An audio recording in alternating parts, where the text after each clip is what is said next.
మూడో రోజు స్వల్పంగా పెరిగింది, 2,80,00,000 వచ్చింది నిన్న. హిందీ, కన్నడ 17 లక్షలు, తమిళ్లో 25 లక్షలు, కేరళలో జస్ట్ 3 లక్షలు.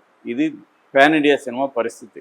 అంటే ప్రతి ఒక్కడు పాన్ ఇండియా సినిమాని బయలుదేరడం, కోట్లు ఖర్చు పెట్టడం, ఆ కోట్లంతా కూడా రెమ్యునరేషన్ కిందకి వెళ్ళిపోవడం, మనకేమో చీప్గా చుట్టేసి సినిమాలు మన మొక్కాన పడేయడం, మళ్ళీ దాన్ని కలెక్ట్ చేయడానికి టికెట్ రేట్లు పెంచడం, నెంబర్ ఆఫ్ షోలు వేయడం, ఈ ప్యాటర్న్ అనేది ఇప్పుడు పెరిగిపోయింది. అందరికి కూడా కాలుతుంది.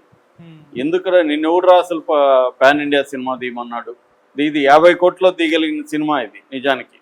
ఆ బడ్జెట్ చూస్తే ఏముంటుంది, ఆ విలేజ్ మొత్తం సెటిల్ వేసి తీసేశారు.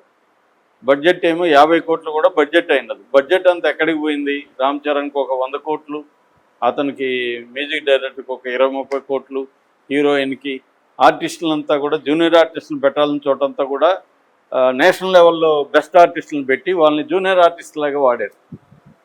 చాలామంది అసలు ముఖాలు గుర్తుపడే లోపలే వాళ్ళు వెళ్ళిపోతారు.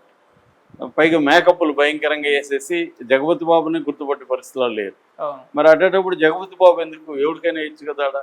అంటే మార్చేసి మనిషిని, పోనీ దాని అవసరం ఏమైనా ఉందా అంటే, ఈ విధంగా ఏంటంటే బ్రహ్మాండమైన ఆర్టిస్టుని తీసుకొచ్చి వాళ్ళని యూజ్ చేయకుండా జూనియర్ ఆర్టిస్ట్ లాగా, కొంతమంది డైలాగులు కూడా ఉండవు, కొంతమంది డైలాగ్ ఏం చెప్తున్నాడో తెలీదు, ఆ ముఖం చూసి గుర్తుపట్టే లోపల పలానోడనే లోపల వెళ్ళిపోతుంది షార్ట్, మళ్ళీ కనపడవు, ఇలాగా వాడారనమాట. సో అందువల్ల బడ్జెట్ అంతా దీనికి పెట్టేశారు. పాన్ ఇండియా అని చెప్పి చేస్తున్నది తప్ప పాన్ ఇండియా సినిమాలు ఏమి కాదు ఇవి.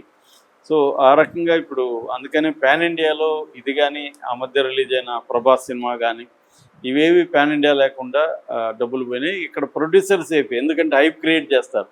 ఇప్పుడు రామ్ చరణ్ ఏమన్నాడు, నా జీవితంలోనే, నా కెరీర్లోనే బెస్ట్ ఫిల్మ్ అన్నాడు. మరి బెస్ట్ ఫిల్మా ఇది అతని కెరీర్?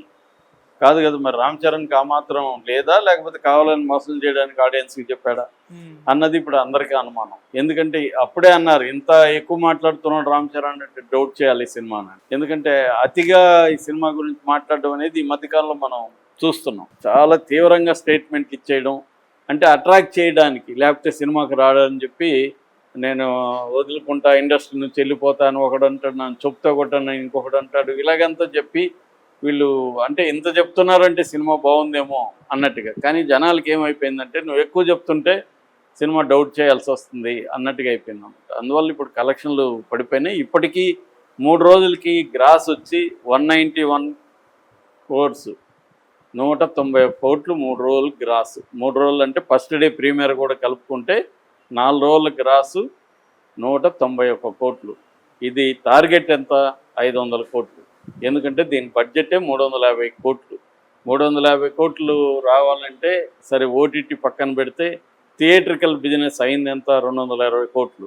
థియేట్రికల్ బిజినెస్ 220 కోట్లు అయిందంటే దానికి సంబంధించి మిగతా పబ్లిసిటీ అవన్నీ పెడితే 250 కోట్లు వీళ్ళకి నెట్ రావాలి. అంటే 500 కోట్ల గ్రాస్ రావాలి.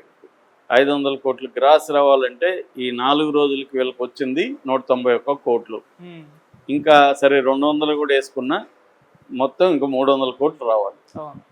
300 కోట్లు వస్తుందా? ఈరోజు ఒకరోజే మహా అంటే ఈరోజు ఒక 30 కోట్లు వస్తుంది అనుకున్నాం. అప్పుడు ఎంత అవుతుంది?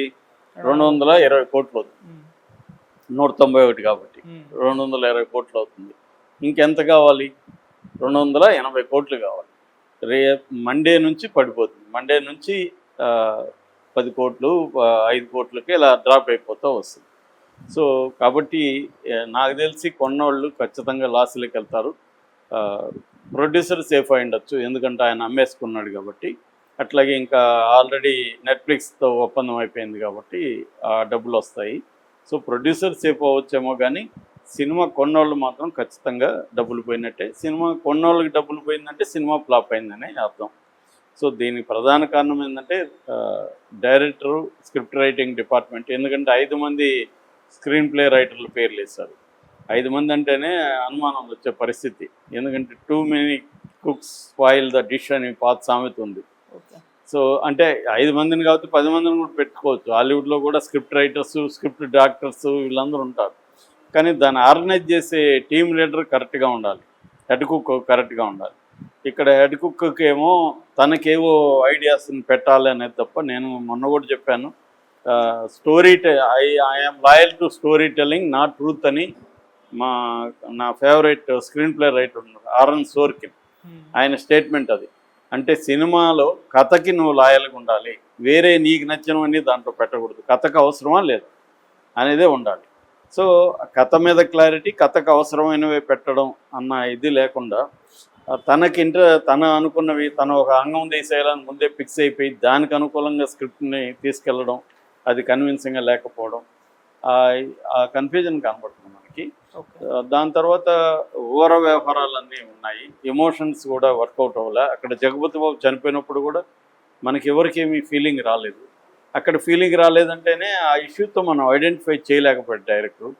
అసలు ఆ విలేజ్లో వాళ్ళు అక్కడే ఎందుకు ఉండాల్సిన అవసరం ఏముంది, వాళ్ళు బయట వచ్చి ఉండొచ్చు కదా, ఆ విలేజ్లో ఏమీ లేకుండా ఎందుకు అక్కడ ఉన్నారు అనేది ఏమీ లేదు. విలేజ్ వాళ్ళు జగపతి బాబుని అంతకుముందు ఎప్పుడు సీరియస్గా తీసుకున్నట్టు కూడా లేదు. సో ఇవన్నీ మనకి ఎమోషనల్గా కనెక్షన్ అనేది అక్కడ లేదు. చాలా సీన్లలో ఎమోషన్ జరుగుతుంటాయి. మనం అక్కడ కూడా ఢిల్లీలో కూడా ఇతను హాస్పిటల్లో లేచి చాలా మంచి పెర్ఫామ్ చేశాడు, కానీ మనకు కనెక్ట్ అవ్వట్లేదు సీన్. సో ఇలాగా ఎమోషనల్ కనెక్షన్ కూడా వెరీ ఇంపార్టెంట్, అది కూడా మిస్ అయింది.